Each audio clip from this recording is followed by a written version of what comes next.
Oh ya Mas, isu merger muamalat sama BTN apakah sahamnya IPO baru atau saham BBTN secara kan BTN non syariah. BTN non syariah. BTN non syariah, apa buat IPO dan rencana divestasi BNI dari BRIS, apakah BRIS sengaja dinaikkan buat dijual ke pihak invest? Gimana ya? Aku masanya kalau BTN itu emang bank dari negara kan, bank negara, tapi aku kurang kurang menarik di BTN itu apa?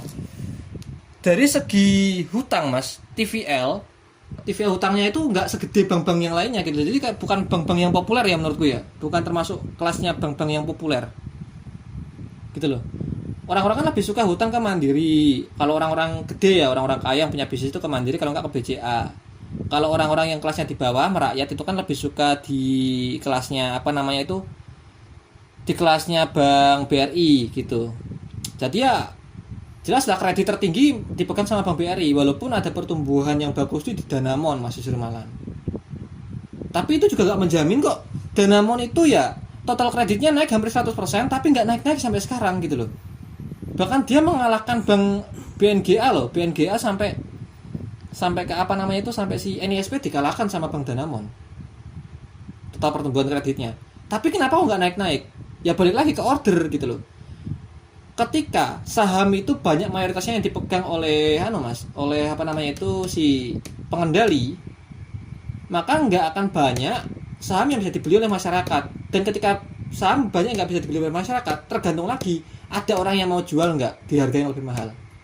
Kalau itu pun nggak ada yang mau jual, berarti nggak ada yang mau beli, harganya nggak gerak di situ-situ aja, gitu loh. Jadi balik lagi ke order mas.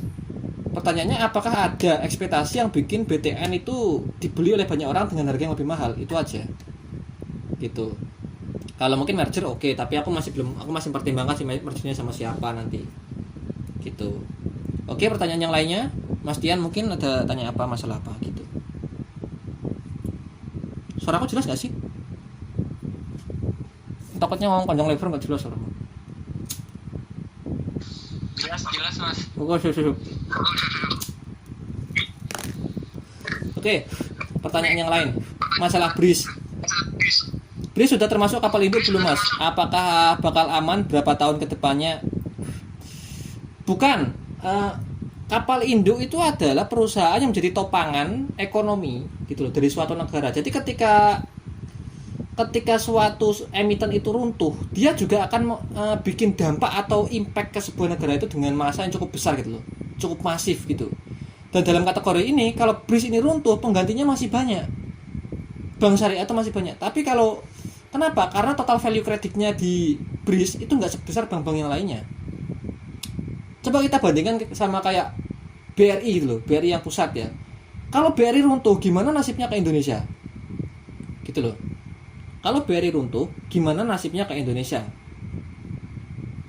Nah, tapi kan ini BRIS sentimennya bagus mas. Iya, sentimennya bagus. Ini sentimen secara dia itu ada ekspansi ke luar negeri, utamanya ke negara yang menggunakan sistem syariah gitu.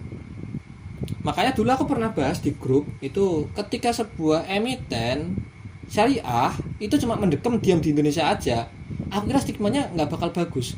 Kita menolak lupa kasusnya PNBS gitu. PNBS yang kayak gini kan sahamnya kan awal bagus, IPO bagus, dia naik tinggi. Kemudian ketika ekspektasinya mulai gak terpenuhi, gak ada backup lagi, cuma gara-gara bank syariah dan segala macam, dia berhasil dibeli sama orang luar gitu aja sudah. Kayak gini ketika ekspektasi sudah selesai. Oh berarti bank syariah jelek mas ya? Enggak juga. Kamu akan bilang jelek kalau kamu beli di sini, keluar di sini. Tapi kalau kamu beli di sini dan jual di sini, apakah kamu masih bilang PNBS jelek? Enggak kan? Gitu loh. Karena apa? Semua saham ada masanya, semua masa ada sahamnya gitu loh.